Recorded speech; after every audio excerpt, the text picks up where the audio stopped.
Assalomu alaykum do'stlar. Mana kechki matishi Moskva oblasti.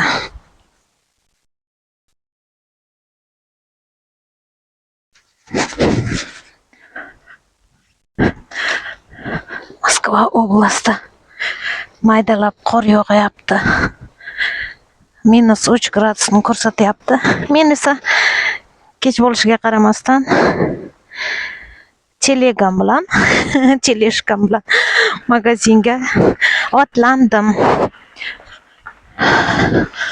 Qorong'i ko'rinadi-yu, lekin hali mana soat endi 5-6 takam. Hozir tezgina magazinga chiqib, produktga chiqib, kelib tezda ovqat solaman. Sizlarga Birato'la magazinni ham ko'rsatib kelaman. Hozir biz Moskvada Ashan, endi biz Moskva oblastida yashaymiz. Ashan bunday katta gipermarketlarga bormay qo'yganmiz, chunki Ashan juda qimmat bo'lib ketgan. U juda katta gipermarket, lekin juda qimmat bo'lib ketgan. Siz bilasizki, bu yerga musofirlar nima uchun kelishadi? Albatta, ozgina bo'lsa ham pul ishlash uchun, to'g'rimi? Shuning uchun nima qiladi? Hamma qimmat narsalarga pullarni ketkazib. Shuning uchun ham unaqa gipermarketlarga oldinlari arzon bo'lardi, borardik. Hozir bormay qo'yganmiz.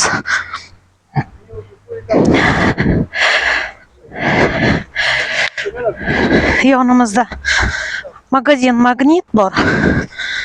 B1. Vыбор juda ham ko'p emas, lekin kunlik produktingizni olishingiz mumkin.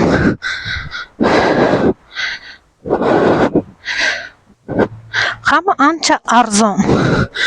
Katta gipermarketlarga qaraganda Ashan, Globus, Lenta, Metro degan katta magazinlar bor. Ularga qaraganda ancha arzon. Shuning uchun ham shu yonimizdagi magazinlardan qilib qo'yamiz. Xudoga shukr. Bir xilga oldingi kvartiralarda turganimizda shunaqa arzon magazinlar uchun avtobusga o'tirib borardik. Unchalik yaqin emasdi-da. Peterchka degan magazin ham bor edi. Hozir u ham qimmatlashib ketgan. Lekin juda xursandmiz. Mutishiga ko'chib kelganimizdan keyin mana yonimizda B1 magazin.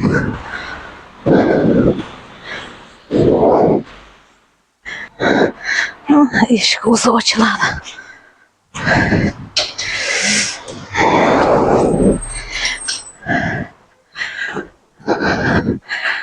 B1 magazin.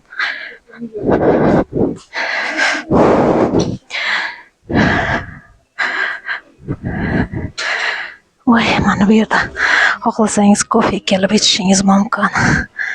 Ajoyib, hozir hamma magazinlarga kofe, vypichkalar qilib qo'yib qo'ygan. Menga yoqadi shu.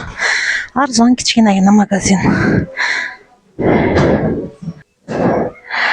Narxlari ham uncha qimmat emas.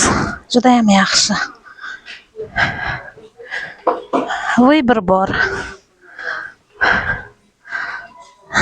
Kuchukchalar, mushukchalar uchun ham ovqat bor.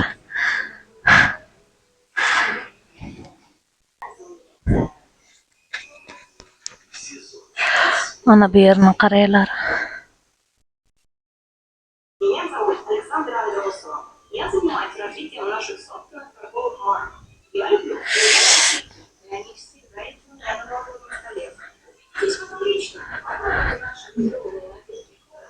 Shu yerdan olgandim-da, antejir. Juda ham rosa ham yaxshi ekan. Uncha qimmat emas.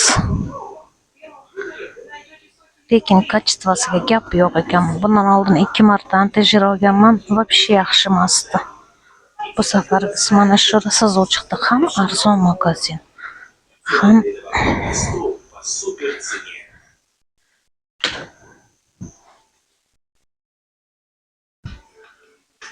ham kачествоsi juda ham yaxshi.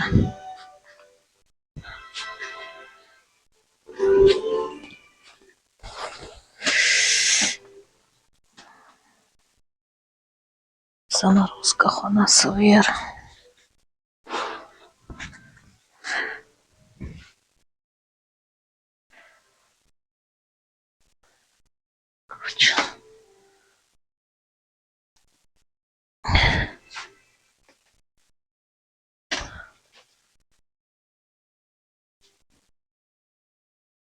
Skitka bilan qo'yib qo'yishibdi.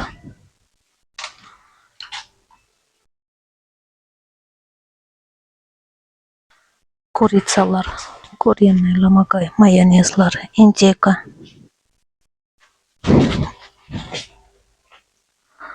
Тут молочный отдель.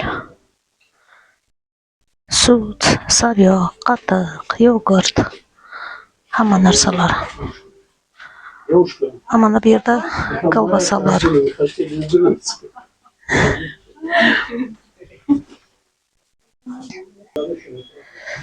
Найти товар. Bu yerda samoobслуживание bor. Mana shunaqa qilib hamma narsalaringizni probit qilasizda. Nima? O'zingiz tortasiz. O'zi mana shu apparatni o'zida tortadi. Apparatni o'zi faqat siz tanlaysiz. Mana frukt deb qo'ygan. Olma men olmoqchiman misol uchun. Яблоко красное, bo'lmas. Яблоко сезонное oldim men. Chunki eng arzon olma shu. 224,98 kopeyk. Xaltachamga, telegramga solib qo'yaman. Уже tortdi, уже nima qildi? Hisobladi. Qancha olmoqdanim? Endi luk repchitay. И ko'rdingizmi? Kilogramini сразу chiqarib beradi. Shunaqa samoobслуживание degani. O'zingizga o'zingiz xizmat qilasiz. O'zingizga o'zingiz kassirsiz. Endi o'tiring.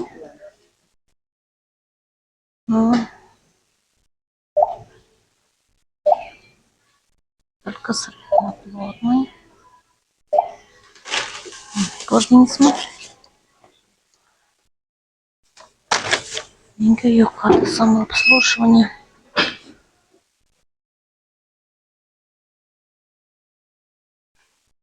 Свекла, qizilcha. Bilmadim, biz qizilcha doim uyda bo'lish kerak. Biz har doim yoki vinegret yoki bo'lmasam svikolni har xil salatlar qilamiz. Kartoфель. Ой, не добавила что ли?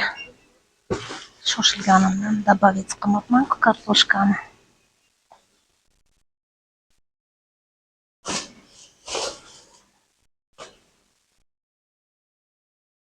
Mana shtrix kodli tovarlarni mana ko'ryapsizmi, shtrix kodi bilan. Sami автоматически добавляется. Автоматически qo'shiladi o'zlari. Mana shunaqa qilib. Укажите количество пакетов. Выберите цифр оплаты. Endi SBBni bosaman. Endi sizlarni o'chirishimga to'g'ri keladi, chunki QR kod bilan hisob-kitob qilishim kerak.